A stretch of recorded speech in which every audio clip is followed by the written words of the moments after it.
Hello dear friends, how are you? Thank you so much for clicking this video. Today you are thinking why I'm in this video. I was uploading my students video and that video was practice video, but it is theoretical video. And you are thinking why I'm in this video? I'm in this video because I want to teach you something. If you also want to learn something new, so please continue watch this video. I think we should start this video. So I want to tell you what is the difference between Hindi and English. Hindi और English में अंतर क्या है, basic अंतर क्या है, वो आज हम लोग जानने वाले हैं. ठीक है, कैसे हिंदी बनी थी और कैसे इंग्लिश बनी थी, ये जानना हमें बहुत जरूरी है. क्योंकि हम लोगों की माइंड सेट ये बन चुकी है इंग्लिश टफ है और हिंदी आसान है. एक्चुअली हमें ऐसा इसलिए लग रहा है क्योंकि हमारा इन्वायरमेंट ऐसा है, हम ऐसे माहौल में रह रहे हैं शुरू से, पर हम थोड़ा सा इसको आसान बनाने का कोशिश कर रहे हैं. आप भी थोड़ा सा आसान समझ के इस वीडियो को देखने का ट्राई कीजिएगा. सो आई थिंक हमको अब बताने की जरूरत हो गई है. ये हम लोग थोड़ा सा अपने बचपन में चलते हैं. जब हम लोग हिंदी सीख रहे थे, तो उस टाइम हमको सीखना पड़ता था. शुरू किए थे अपना लोग अ से, जैसे अ, आ, हर्षई, dot dot dot dot dot पूरा ज्ञात थे. ठीक है, हम लोग सभी सीखे थे, आप भी सीखे थे, हम भी सीखे थे. जब हम लोग हिंदी सीख रहे थे, हिंदी बोलना, पढ़ना, लिखना जब सीख रहे थे, उस टाइम की बात कर रहे हैं हम. ठीक, चलिए उसके बाद जब थोड़ा सा हमारा लेवल बढ़ा तो हम लोग के पास एक बुक हुआ करता था जिसका नाम था मनोहर पोथी. उस टाइम हम लोग पढ़ते थे काला कल, बौला बल, चौला चल, लाइक दिस, क बकब, अब अब, मौन अमन, दौन अदन. ठीक है, देखिए यहाँ पे ये जो क आया है ये हमारा अ से लेकर के और यह तक का लेटर में से ही एक कोई आया है. ठीक है, उसी प्रकार ये हमारा ब भी इसके बीच से ही आया है. उसी प्रकार अ भी ये शुरू से यहाँ से आया है, ब भी इसके बीच से है, ये म भी आया, ये नौ भी, ये दो और ये नौ सारा. क्योंकि हम यहाँ पे अल्फाबेट यानी कि एक अल्फाबेट को एक सिस्टमेटिक तरीका सजा रहे हैं, हम लोग एक सिस्टमेटिक तरीका से लिख रहे हैं, तो एक नया शब्द का निर्माण हो रहा है, जैसे अ और क मिलकर बना अक, अ और ब मिलकर बना अब, म और न मिलकर बना मन, दो और न मिलकर बना दन. ठीक है, थोड़ा सा ट्राई कीजिएगा, थोड़ा सा हिंदी में आ गए फिर चलेंगे अंदर इंग्लिश में, थोड़ा सा वेट कीजिए. ये हमारा हो गया शब्द. ठीक है, आगे जब हम शब्द बनाना सीख लिए थे, अपना लोग शब्द बनाना जब अपना लोग को आ गया था उस टाइम में, तब हम लोग सीख रहे थे वाक्य बनाना. जैसे यह राम है, यह घड़ी है, वह आ रहा है, मैं जा रहा हूँ, यह एक ईमानदार लड़का है, मेरे पापा ईमानदार है, तुम खुश हो, वह उदास है. इस टाइप का हम लोग वाक्य बना रहे थे. जैसे आप मेरे भाई हो, यहाँ पे हम एक वाक्य लिए एज एग्जाम्पल, आप मेरे भाई हो. Okay, we can see here, ये आप हमारा एक शब्द है. एंड देन दिस इज मेरे, ये भी एक शब्द है. एंड दिस इज भाई, ये भी एक शब्द है. और ये हो, ये भी एक शब्द है. देखिए थोड़ा सा ट्राई कीजिएगा. हम लोग अ आ ई ये अल्फाबेट, ये लेटर मिला करके बनाए शब्द, और फिर एक एक शब्द को जब जोड़े तो एक बना वाक्य. अच्छा, जोड़े एक सिस्टमेटिक तरीका से जोड़े. यदि हम इसको उल्टा पुल्टा कर देंगे फिर इसका कोई मीनिंग नहीं होगा, ये सेंसलेस हो जाएगा, इसके पास कोई सेंस नहीं होगा. ठीक है, जैसे भाई मेरे, मेरे आप हो, या फिर हो भाई, हो भाई आप मेरे. देखिए ये ऐसा सेंटेंस भी हम लोग बोल लेते हैं, पर शुद्ध सेंटेंस यहाँ पे जो प्योर राइट सेंटेंस है ये है आप मेरे भाई हो. ये प्योर राइट नहीं है, ये भी प्योर राइट नहीं है. हमको सीखने के लिए यहाँ पे ये मिल रहा है कि हम लेटर से मिला करके शब्द बना रहे हैं, पर जब सजाते हैं तब बनता है, सिर्फ मिलाने से नहीं बन रहा है. यदि यहाँ पे ब अ कर देंगे तो ब अ, इसका कोई मतलब नहीं था, पर अब का मतलब कुछ होता है. नौ म कर दे, पहले नौ को कर दे फिर म को कर दे, तो इसका कोई मतलब नहीं होगा. पर जब म आया फिर नौ आया तो इसका आंसर एक सेंस बना मन. ठीक है, चलिए ये हम लोग वाक्य पर आ गए हैं, अभी वाक्य बना रहे हैं, और ढेर सारा वाक्य को जब मिलाते हैं तो बनता है लैंग्वेज. जो अपना लोग हिंदी बोल रहे हैं, जो अभी मैं बोल रहा हूँ हिंदी, ये हिंदी है, ये एक लैंग्वेज है. आप मेरे भाई हो इसलिए मैं आपको माफ कर रहा हूँ. यदि आप कोई और होते तो मैं आपको दंड देता, क्योंकि आपने बहुत बड़ी गलती की है. ये एक वाक्य को जोड़ जोड़ करके हमें क्या बना दिए, लैंग्वेज. जैसे आप मेरे भाई हो, एक वाक्य हो गया, इसलिए मैं आपको छोड़ रहा हूँ, दूसरा वाक्य हो गया. यदि मेरे भाई नहीं होते आप, तीसरा वाक्य हो, तो मैं आपको करा दंड देता, चौथा वाक्य हो गया. तो ढेर सारा वाक्य को मिला करके हम क्या बना सकते हैं, लैंग्वेज बना सकते हैं. चलिए हिंदी में ये है, इंग्लिश में टफ होगा नहीं, हिंदी में भी सेम है. ठीक है, आइए देखते हैं. जैसे यहाँ अ से लेकर के पूरा हम लोग यहाँ तक कर रहे थे, ठीक इंग्लिश में भी हम पढ़ते हैं ABCD, ABC dot dot dot dot Z तक, पूरा जेड तक पढ़ते हैं, ठीक है।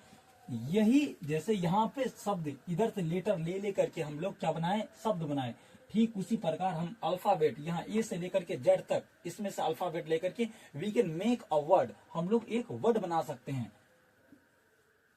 Like book, it is a words, run, it is a verb, go, it is a verb, APPLE apple, it is a noun. हम क्या कर रहे हैं, यहाँ पे वर्ड्स बना रहे हैं। देखिए बुक, रन, गो, एप्पल, ये सब क्या है, वर्ड्स है। देखिए ये बी कहाँ से आया, ABCD से आया, किधर से आया, ये ओ भी आया अल्फाबेट से आया, ये दूसरा ओ भी आया अल्फाबेट से, ये सी भी आया अल्फाबेट से, ये आर भी इधर से, ये यू भी इधर से ही आया है, ये एन भी इधर से ही आया है, ये जी, ये OAPPLE सारा का सारा कहाँ से आ रहा है, तो ये से लेकर के और जेड इसी से आ रहा है, इसके बाहर का कहीं से नहीं आ रहा है, ठीक है। तो हम ये समझ सकते हैं जब हम अल्फाबेट को जब सजा सजा करके लिखेंगे, एक सिस्टमेटिक तरीका में लिखेंगे, तो हम वर्ड बना सकते हैं। क्या बना सकते हैं, यस, वर्ड बना सकते हैं। हाँ, जैसे इधर फिर शब्द को जोड़ जोड़ करके हम क्या बनाए थे, वाक्य बनाए थे, ठीक उसी प्रकार इधर भी हम शब्द को जोड़ जोड़ करके वाक्य बनाएंगे। जैसे आई प्ले क्रिकेट, मैं क्रिकेट खेलता हूं, आई प्ले क्रिकेट, ये आई ये एक वर्ड है, ये प्ले एक वर्ड है, ये क्रिकेट एक वर्ड है। 1 2 3, 1 2 और 3, यहाँ पे 3 वर्ड को जब हम एक सिस्टमेटिक तरीका में लिखे तो एक सेंटेंस बना है। एक क्या बना है, सेंटेंस बना है, एक वाक्य बना है। यदि हम इसमें वर्ड को इधर उधर करते लाइक प्ले आई क्रिकेट, क्या ये राइट सेंटेंस है, या फिर मैं लिख दूं क्रिकेट आई प्ले, क्या ये राइट है, या फिर मैं लिख दूं क्रिकेट प्ले आई, क्या ये राइट सेंटेंस है, नो, नहीं हमारा ये सेंटेंस राइट है, नहीं हमारा ये सेंटेंस राइट है, और नहीं हमारा ये सेंटेंस राइट है। We have right sentence, it this is I am play cricket, हमारा राइट सेंटेंस है आई प्ले क्रिकेट, मैं क्रिकेट खेलता हूं। क्यों, क्योंकि हम यहाँ पे तरीका से लिखे हैं, सिस्टमेटिक तरीका से लिखे हैं। पहले सब्जेक्ट दिए हैं, फिर वर्ब दिए हैं, फिर ऑब्जेक्ट दिए हैं। ये तरीका आया कहां से, ये तरीका आया कहां से, यही मुझे सीखना है। देखिए कोई भी लैंग्वेज सीखने में we have only 2 things, it is very very important things, like first of all words and then sentence. यहाँ पे थोड़ा सा लाइक खिचड़ी पक गया है, थोड़ा सा इसको सही करना पड़ेगा। हाँ आगे बढ़ते हैं। हाँ, तो हमको इंग्लिश या फिर कोई भी लैंग्वेज जानने के लिए उसमें 2 चीज का नीड होता है। We need only 2 things, first word and then sentence. देखिए हम यहाँ भी ये तो सीधे आसान है, ए से जेड तक सबको आता है, ABCD, ये भी आसान है। पर हमको थोड़ा सा प्रॉब्लम हुआ था ये शब्द जानने में, हिंदी में शब्द जानने के बाद वाक्य जाने, उसके बाद हिंदी हम लोग पढ़ने लगे, लिखने लगे, बोलने लगे। ठीक उसी प्रकार हम लोगों को ए से जेड तक आ गया है, बट हम लोग को ढेर सारा वर्ड नहीं याद है। So we have to learn lots of word, okay. हम लोग को ढेर सारा वर्ड याद करने की जरूरत है। And then we have to know how to make sentences, फिर हमें सेंटेंस बनाने सीखना है। सेंटेंस कैसे बनाया जाता है ये हम लोगों को सीखना है।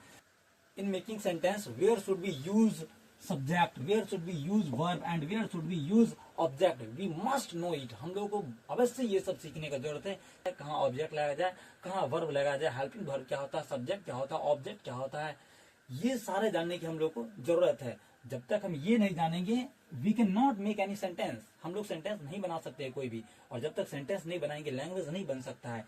एक और क्वेश्चन, क्या सर हम लोग सेंटेंस बनाना सीख जाए तो क्या इंग्लिश बोल लेंगे, क्या इंग्लिश लिख लेंगे, क्या इंग्लिश पढ़ लेंगे? Yes, you can read, you can speak and you can understand. जैसे इधर हम लोग एक सेंटेंस, जैसे मेरा भाई, वह मेरा भाई है इसलिए मैं उसे छोड़ रहा हूं, नहीं तो मैं उसे दंड देता। 3 वाक्य मिलकर के एक उदाहरण, एक पैराग्राफ बन गया पैराग्राफ। ठीक उसी प्रकार इधर भी हमारे पास 1 2 3 सेंटेंस मिलाकर के एक पैराग्राफ बना सकते हैं, और वही हमारा लैंग्वेज होता है। चलिए इसको थोड़ा सा क्लीन करके फिर अच्छे से लिखते हैं हम लोग।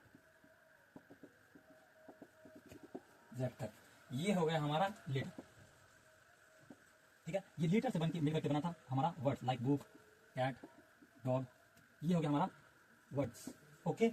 एंड ये वर्ड्स को मिलकर के बना था हमारा sentence, like I play ludo, मैं लूडो खेलता हूं, here we have one words, here we have second words, and here we have third words. We have right now 3 words, okay?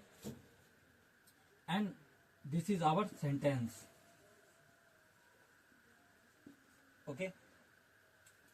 I play Ludo. Please let me play. Otherwise, I will beat you.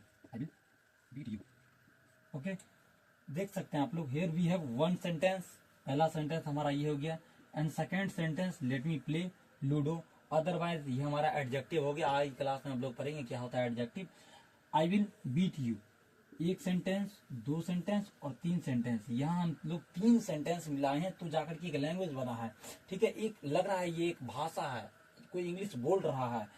I play ludo, let me play ludo, otherwise I will beat you. ये हमारा हो गया paragraph. बस इतना ही important है English सीखने के लिए, बोलने के लिए, पढ़ने के लिए, लिखने के लिए. ठीक है, लेटर हम लोग को आ रहा है 1 से लेकर के ए से लेकर के जेड तक, ए से लेकर के जेड तक. ओके, सेकंड हमारा वर्ड हमें याद करने की जरूरत है. हमें थोड़ा सा वर्ड याद करना पड़ेगा जो हमारे डेली रूटीन में हमें बोलने की जरूरत पड़ता है. वो सारा वर्ड हम लोगों को पहले याद करना पड़ेगा. फिर एंड देन आते हैं सेंटेंस. सेंटेंस बना English. It is most important in spoken English. यदि आप इंग्लिश बोलना चाहते तो आपको सेंटेंस बनाना जरूरी है. सेंटेंस फ्रेमिंग करना. Where should we use verb? Where should we use object? Where should we use subject? Okay? आगे थोड़ा सा और हम बता रहे हैं आप लोग को. यदि हम लोग हिंदी लिखते हैं like, okay, let me clean it. थोड़ा सा मैं और बेसिक डिफरेंस बताना चाहता हूँ हिंदी और इंग्लिश में. लाइक हिंदी का एक सेंटेंस लीजिए. मैं, सॉरी, आप आम खाते हैं. ओके, देखिए यहाँ पे हमारा सबसे पहले आ रहा है कर्ता. कर्ता यानी कि जो काम कर रहा है, इट मीन्स सब्जेक्ट. सेंटेंस में सबसे पहले आ रहा है सब्जेक्ट. अच्छा, सबसे लास्ट में आ रहा है हमारा एक्शन.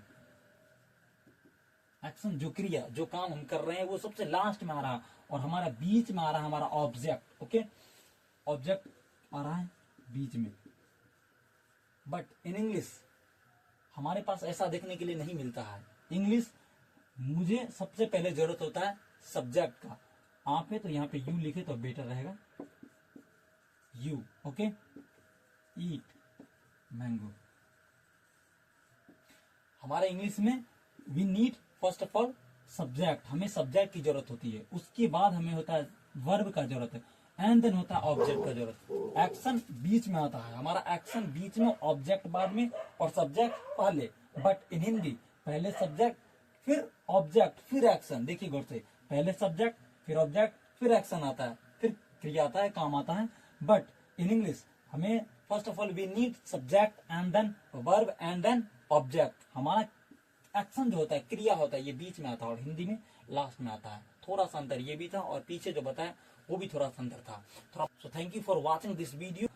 यदि आपको ये वीडियो अच्छा लगा होगा so please do like and do subscribe this channel. Don't forget to share with your friends. So bye bye. We will meet again in next video. और अगली वीडियो में हम लोग सीखेंगे हाउ टू मेक सेंटेंसेस.